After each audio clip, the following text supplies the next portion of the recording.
nadibaa milaalchike biyya namni irraa goretti gortaa qe'ee namni irraa goretti gortaa dadhabaa humna hin qabne naama kabajaa goota nadibaa milaalchike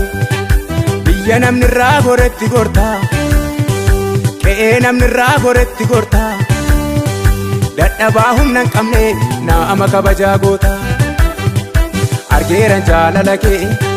naafsi gidduu dhugaan banne jira haala laaltee nan ganne akka fira sin jaalladhan komii qabu sirra argeeran jaalala kee naafsi gidduu dhugaan banne jira haala laaltee nan ganne akka fira sin jaalladhan komii qabu sirra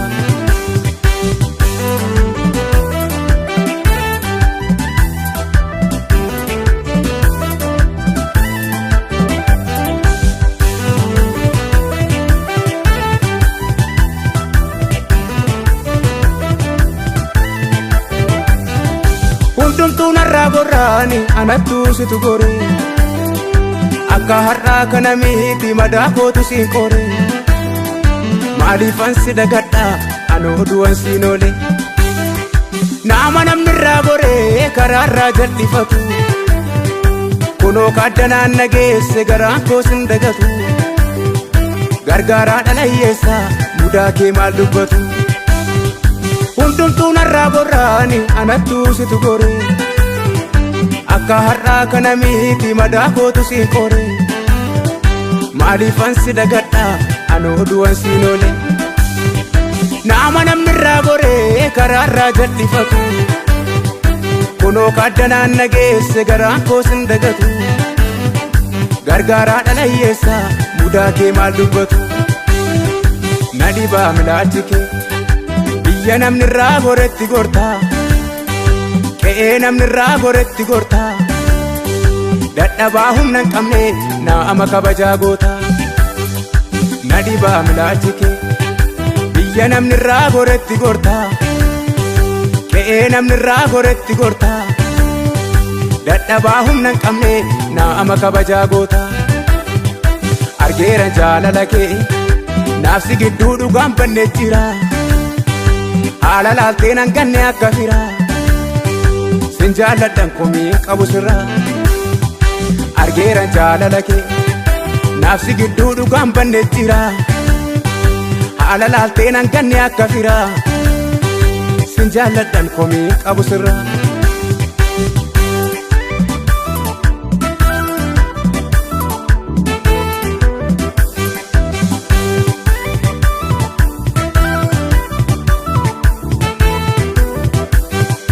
karaan dhumaa gatame innaan sin dhakaase iddoon kufe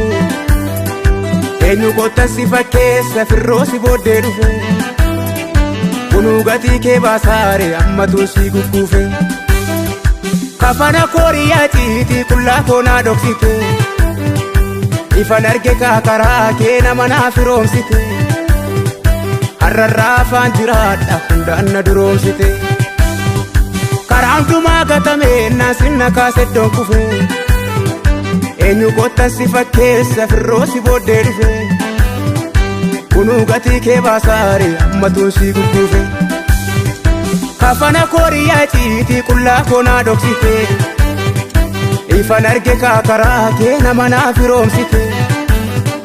har'arraa afaan jiraadha hundaan na duroomsite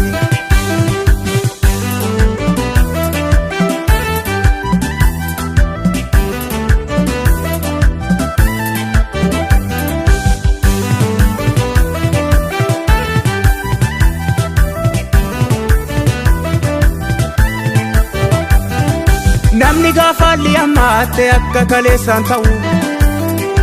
orma ta'eetu achi ilaala iyyan namaan naga'u utuu ati hin jiraanne aniyyuu adda nan ga'u namni nabdadde na dhiisee gaafa narraachi ilaale guyyaan natti dukkanoof naan gaafan mala wallaale naaf dirmatte kaa Yesuus koo fakkaataan kee jiraare namni gaafaalli ammaatte akka kaleessaan ta'u orma ta'eetu achi ilaala iyyan namaan naga'u utuu ati hin jiraanne aniyyuu adda nan ga'u Inni nabdadde na dhiisee gaafa narraachi ilaalee guyyaan natti dukkanoof naan gaafan mala wallaalee naaf dirmatte kaa Yesuus koo fakkaataan kee jiraare na dhibaa milaachi kee biyya namni irraa goretti gortaa qe'ee namni irraa goretti gortaa dadhabaa humna hin qabne naama kabajaa goota na dhibaa milaachi kee biyya namni irraa goretti gortaa qe'ee namni irraa goretti gortaa dadhabaa humna hin qabne naama kabajaa goota argeeran jaalala kee naafsi gidduu dhugaan banne jira haala laaltee nan ganne akka fira sin jaalladhan komii qabu sirraa argeeran jaalala kee naafsi gidduu dhugaan banne jira haala laaltee nan ganne akka fira sin jaalladhan komii qabu sirraa